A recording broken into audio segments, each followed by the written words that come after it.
This channel does not promote any violence, harmful, or illegal activities. All content provided by this channel is meant for an educational and information purpose only.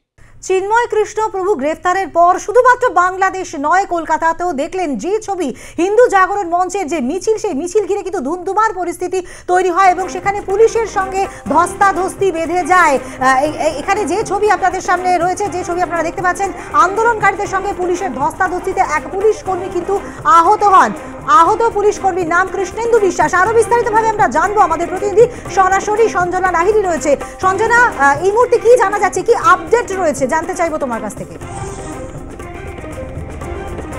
দেখো, কৃষ্ণেন্দু বিশ্বাস নামে কড়িয়া থানার এক sub inspector, তিনি গতকাল যে মিছিল ছিল সেই মিছিলে বাংলাদেশ উপ হাই কমিশনের সামনে তিনি ল অ্যান্ড অর্ডারের ডিউটিতে ছিলেন এবং সেই মুহূর্তে কিন্তু আন্দোলনকারীরা তাদের সঙ্গে ধস্তাধস্তিতে মাথায় চোট লাগে গতকাল, এবং তার মাথায় চোট লাগার সঙ্গে সঙ্গে তাকে নিয়ে যাওয়া হয় ক্যালকাটা ন্যাশনাল মেডিকেল কলেজে। সেখানে তার এমআরআই করা হয় এবং সিটি স্ক্যানও হয়েছে। তবে ইন্টারনাল সেভাবে কোনো ইনজুরি না থাকলেও এক্সটার্নাল ইনজুরি ছিল, সেটাও কিন্তু প্রাথমিক চিকিৎসা করার পর গতকাল অনেক রাতে তাকে ছাড়া হয় এবং তিনি কিন্তু রেস্টেই রয়েছেন এবং তিনি আপাতত ডিউটি জয়েন করছেন না, যেটা জানা যাচ্ছে।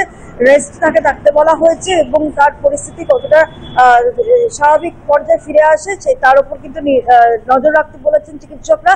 তবে তার অবস্থা স্থিতিশীল এবং এই ঘটনায় কিন্তু একাধিক জন জড়িত এবং একাধিক জনের বিরুদ্ধে মামলা রুজু করা হয়েছে। গতকাল রাত পর্যন্ত পুলিশ কর্মীকে মারধর, সরকারি কাজে বাধা দেওয়া, এরকম একাধিক ধারায় নন বেলেবল সেকশনে কিন্তু মূলত একটি মামলা রুজু করা হয়েছে। তবে এই ঘটনা এখনো পর্যন্ত কেউ গ্রেফতার নেই।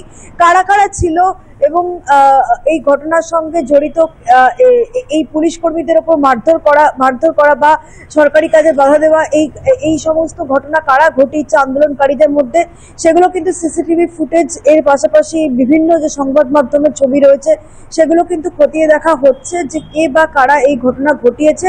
সেই চিহ্নিতকরণের পরে কিন্তু তাদের গ্রেফতারের কাজ শুরু করবে এমনটাই কিন্তু পুলিশ সূত্রে জানা যাচ্ছে। তবে পুরোটাই কিন্তু খতিয়ে দেখা হচ্ছে। একদিকে যেরকম কড়িয়া থানার পুলিশ, পাশাপাশি লালবাজারের গুন্ডা দমন শাখা স্বতন্ত্রভাবে কিন্তু পুরো বিষয়টা খতিয়ে দেখছে, যেটা এখন অব্দি পুলিশ সূত্রে খবর।